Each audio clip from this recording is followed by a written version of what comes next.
नमस्कार दोस्तों। पिछले अध्याय में आपने हड़प्पा सभ्यता के बारे में कुछ जाना। यह सभ्यता अपने समय की दुनिया की सबसे महानतम सभ्यता है, वो मानी जाती है। इसका समय लगभग 2600 ईसा पूर्व से 1900 ईसा पूर्व के बीच माना जाता है। 1900 ईसा पूर्व के बाद धीरे धीरे हड़प्पा सभ्यता का पतन हो गया। उसके बाद भारतीय उपमहाद्वीप में 1500 ईसा पूर्व के आसपास एक नई सभ्यता अस्तित्व में आई, जिसे हम वैदिक सभ्यता या आर्य सभ्यता के नाम से जानते हैं। क्योंकि इस दौरान भारतीय उपमहाद्वीप में वेदों का संकलन हुआ। वेदों की संख्या 4 है। नंबर 1 ऋग्वेद, दूसरा सामवेद, तीसरा यजुर्वेद, चौथा अथर्ववेद।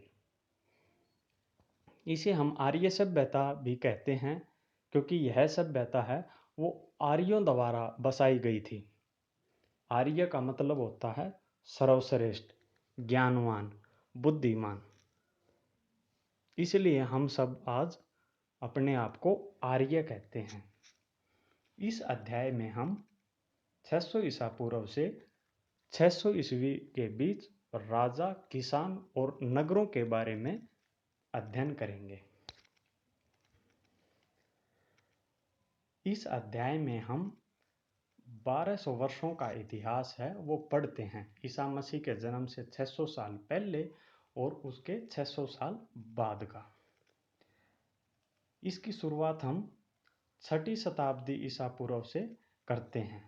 भारतीय इतिहास में 6ठी शताब्दी ईसा पूर्व एक महत्वपूर्ण परिवर्तनकारी काल मानी जाती है, क्योंकि यह समय आरंभिक राज्यों के उत्थान, नगरों का विकास, लोहे का बढ़ता प्रयोग, मुद्रा के रूप में सिक्कों का चलन और अनेक दार्शनिक विचारधाराओं के उत्थान जैसे बौद्ध व जैन धर्म का काल था।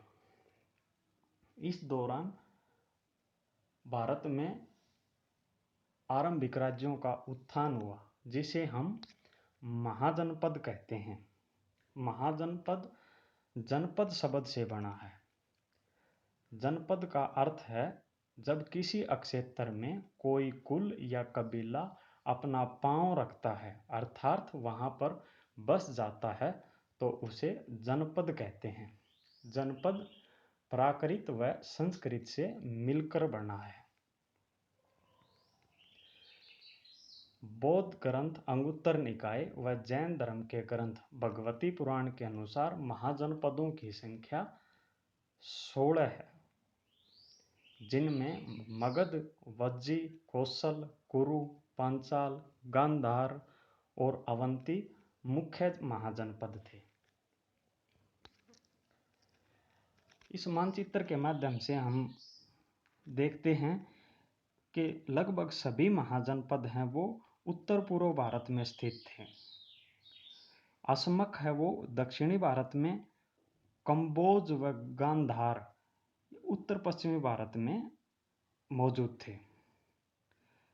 इनमें हम देखते हैं कि जैसे अवंती है, अवंती की राजधानी उज्जैनी थी। वत्सों की राजधानी है वो है कौशाम्बी। काशी की राजधानी है वाराणसी। कौशल की राजधानी है श्रावस्ती। पांचाल की राजधानी है अहिछत्तर। कुरु की राजधानी है इंद्रप्रस्थ।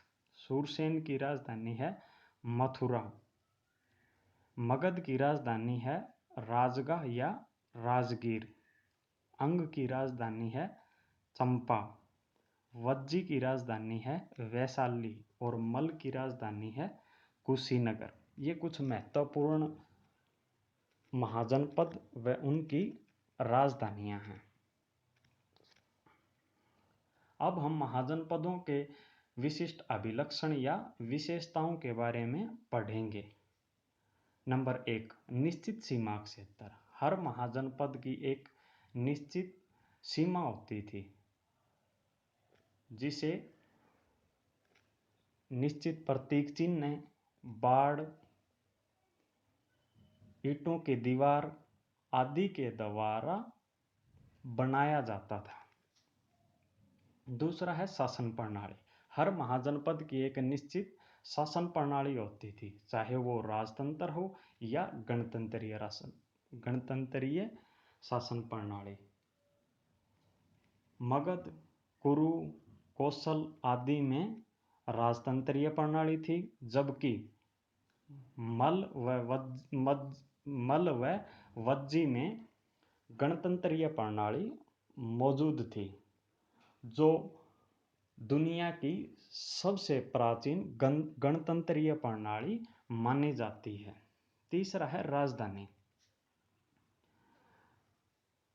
राजधानी है वो महाजनपद के सबसे सुरक्षित स्थान पर होती थी और वह किलेबंद होती थी। उसके चारों ओर दीवार से या खाई खोदकर राजधानी की रक्षा की जाती थी, क्योंकि उस समय किसी भी महाजनपद को तब तक विजित नहीं माना जाता था जब तक उसकी राजधानी पर कब्जा न कर लिया जाए। चौथा है आर्थिक संसाधन। महाजनपद के कार्यों को सुचारू रूप से चलाने के लिए राजा को धन उगाने के लिए कुछ अधिकार दिए गए थे, जैसे वह किसानों से भूराजस्व के रूप में, व्यापारियों से कर ले सकता था और सीमा शुल्क ले सकता था। पड़ोसी देशों पर आक्रमण करना धन इकट्ठा करने का एक अन्य महत्वपूर्ण साधन माना जाता था। सेना। हर महाजनपद की एक निश्चित सेना होती थी, शुरुआत में जो अस्थायी होती थी, परंतु बाद में धीरे धीरे शासकों ने स्थायी सेना रखना आरंभ कर दिया। नौकरशाही।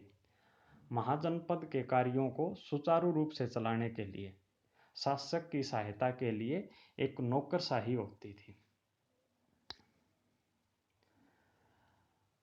जो 16 महाजनपद हैं उनमें सबसे शक्तिशाली बनकर उभरा वो था मगध महाजनपद, जिसकी राजधानी थी राजगाह या राजगीर। मगध के शक्तिशाली होने के निम्नलिखित कारण थे। नंबर 1, महत्वाकांक्षी शासक। मगध के शासक हैं वो बड़े योग्य और समर्थ थे। उन्होंने मगध के साम्राज्य विस्तार के लिए अथक प्रयास किए।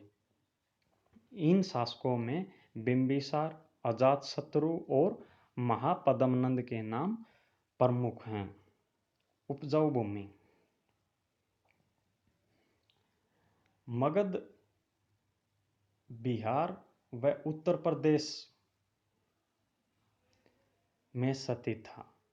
जो आधुनिक बिहार और उत्तर प्रदेश है वहाँ पर मगध महाजनपद था।